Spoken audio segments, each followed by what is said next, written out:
राजा की जादुई चिड़िया। एक समय की बात है, राजा कुमेर सिंह के राज्य में अकाल पड़ गया। राज्य में किसी को परेशानी न हो इसलिए राजा ने अपने खजाने खाली कर दिए और अन्य राज्यों से अनाज सब्जियां मंगाकर जनता को बचाया।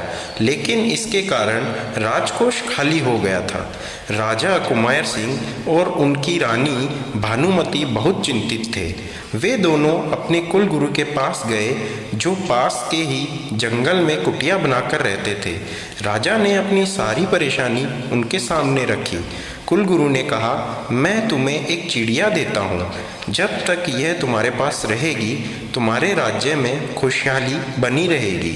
जो भी निर्णय लो इससे पूछ कर लेना, लेकिन यह तुम्हारे अलावा किसी और के सामने कुछ नहीं बोलेगी। राजा और रानी दोनों चिड़िया को लेकर चल देते हैं। तभी गुरुजी ने कहा, राजन, इस चिड़िया को हमेशा खुश रखना, नहीं तो तुम भी खुश नहीं रह पाओगे। राजा रानी चिड़िया को राजमहल में ले आते हैं।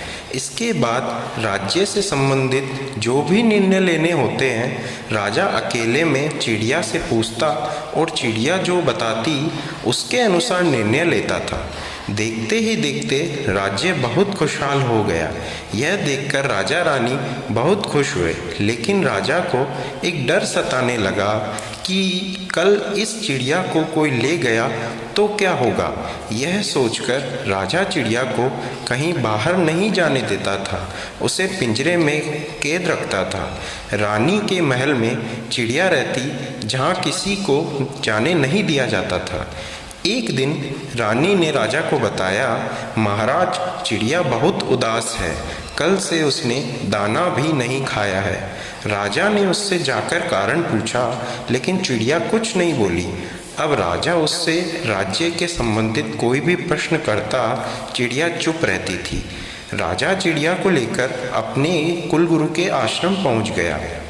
कुलगुरु ने कहा, राजन, इस नन्ही सी जान ने तुम्हारे राज्य को समृद्ध बना दिया और तुमने इसे कैदियों की तरह पिंजरे में कैद कर दिया, इसकी आज़ादी छीन ली। राजा ने कहा, लेकिन महाराज, मैं इसे शत्रुओं से बचाना चाह रहा था।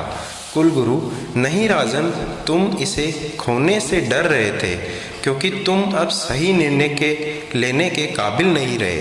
राजा को बात समझ में आ जाती है।